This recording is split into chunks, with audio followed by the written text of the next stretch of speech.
Rebonsoir les amis, toujours en direct d'Istanbul. Euh, je suis en déplacement à Istanbul. Toujours sur le livre de Rabbi Nathan de Breslev. Des mots qui guérissent des plaies les plus profondes. C'est un excellent ouvrage. Je suis vraiment épaté par ses écrits. Je retiens à préciser une énième fois que je suis musulman. Peu importe qu'on soit juif, chrétien ou musulman. Bon, c'est important, mais ça n'a pas d'importance dans nos relations humaines en fait. Euh, J'aime autant les juifs, autant les chrétiens, autant les musulmans, même les hindouistes, même les bouddhistes. J'aime l'humain tel qu'il a été créé. Voilà, on est tous humains. Mais je m'intéresse, comme je l'ai dit depuis plusieurs années, aux religions abrahamiques. Judaïsme, christianisme, surtout islam. Judaïsme, christianisme, islam. Et là, c'est du judaïsme. C'est du pur judaïsme. C'est vraiment Rabbi Nathan de Breslev. C'est vraiment une référence du judaïsme. Dans l'islam, pour être un bon musulman, il faut bien maîtriser. On ne peut pas se permettre de se focaliser uniquement sur l'islam, même si l'islam reprend en grande partie, quelque part, si je peux m'exprimer de la sorte, il reprend en grande partie les sources du judaïsme et du christianisme. On ne peut pas, selon moi et selon beaucoup d'imams et de musulmans aussi, être un bon musulman sans maîtriser le judaïsme et le chrislam, c'est-à-dire le judaïsme pardon et le christianisme et notamment énormément l'islam, mais il faut au moins consacrer 20% de ses lectures au judaïsme, 20% de ses lectures au christianisme et 60% du restant à l'islam.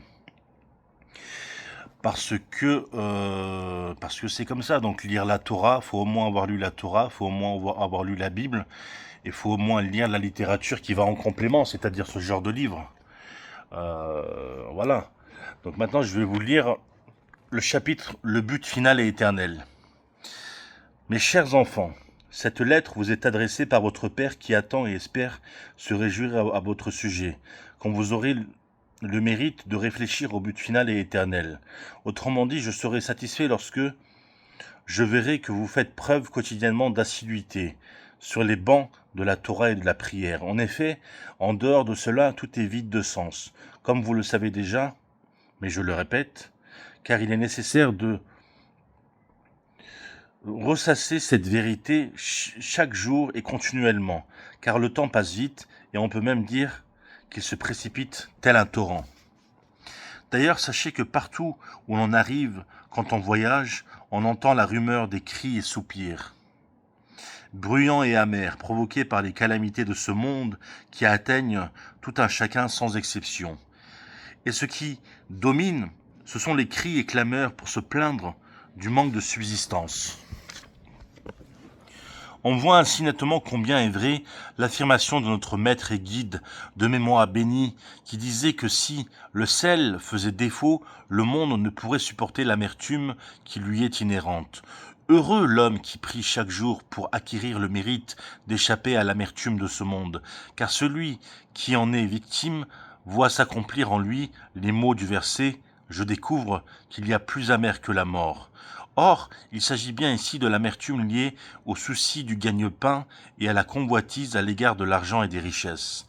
Heureux l'homme qui mérite d'atteindre la véritable richesse, celle qui consiste à être content de son sort, car s'applique alors à lui ce que dit le verset, celui qui jouit de la faveur de Dieu échappe aux griffes du mal. Nathan de Breslev.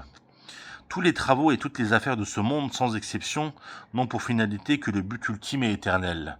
Cette constatation est illustrée par le verset « Partout, l'encens et les offrandes sont apportés en mon honneur. » Même si c'est de façon très cachée, comme lorsqu'ils sont déposés devant les idoles, à Dieu ne plaise, c'est ce que nous enseignent nos sages de mémoire bénie. Et notre maître a dévoilé que même au plus profond de l'occultation de Dieu qui va jusqu'à cacher qu'il cache de l'homme à cause de la multitude effarante de ses péchés à Dieu ne plaise, là aussi se trouve en secret la divinité, c'est-à-dire la Torah. De surcroît, il s'agit vraiment de la Torah de l'Éternel, celle du niveau suprême qui est cachée là justement. Pour plus de détails, veuillez étudier attentivement la leçon 56 du premier tome du Likutei Moharan. Et, quoique personne ne puisse comprendre parfaitement de tels concepts, à plus forte raison, nous-mêmes, malgré tout, heureux sommes-nous de croire, en tout cas en cela. Car grand est l'Éternel, et hautement glorifié, sa magnanimité est sans borne. Nathan de Breslev. Soyez très forts et très courageux, chaque jour de nouveau, et ne soyez pas effrayés par les idées qui vous viennent à l'esprit. Tel serait le fruit de ce tas de songes et de niaiseries et de ce flux de paroles. Crains plutôt l'Éternel. Ecclésiastes 5, 2.6. À la lumière du commentateur de Rachi sur ce verset, nous voici instruits d'un précieux conseil. Malgré tout les mauvaises pensées et les idées blâmables qui m'apeurent, je dois par-dessus tout craindre Dieu. Car en fin de compte, qu'adviendra-t-il de lui? Il est évident que chaque petit bien qu'il pourra saisir en ce monde s'avérera constituer un grand butin lorsqu'il arrivera à son heure. D'autant plus que Dieu soit loué, nous bénéficions de larges épaules sur lesquelles nous pouvons nous appuyer, ô combien, avec l'aide de Dieu, il faut seulement nous agripper des deux mains et de toutes nos forces au point véridique. Nathan de Breslev. Donc voilà les amis, profitez bien.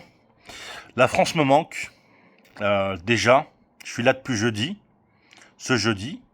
Aujourd'hui on est...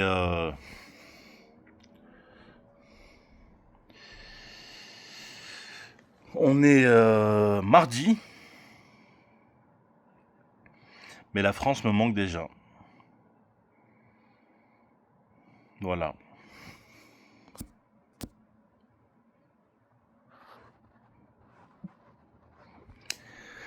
Mardi 10 juin 2025. Et je suis arrivé le 5. Le 5 juin, jeudi. Ça fait 5 jours que je suis à Istanbul. Et tout se passe bien, je me promène, je suis chez mes grands-parents, je vais bientôt voir mon papa. Mon papa qui vit en Turquie depuis tout le temps, depuis toujours. Voilà, donc tout se passe bien.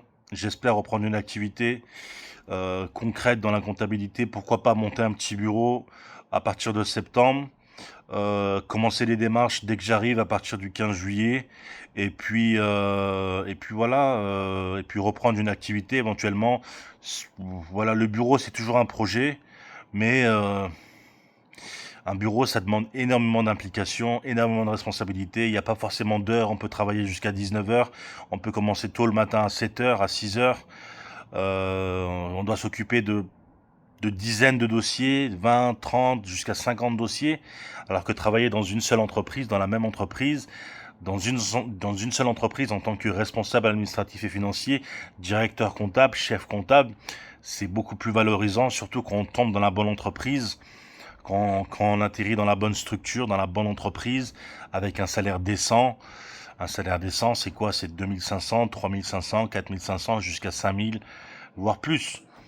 Avec des études d'expertise comptable, ça doit être normalement la situation dans laquelle je dois être actuellement. Mais bon, après, il y a toujours les aléas, hein. On peut pas être parfait. On peut pas être parfait, et puis voilà, travailler ça fait toujours du bien. Travailler dans la joie, dans la bonne humeur, avec un bon rythme de productivité. En tout cas, profitez bien. Je vais encore profiter jusqu'au 15 juillet ici, et je vous souhaite une bonne soirée.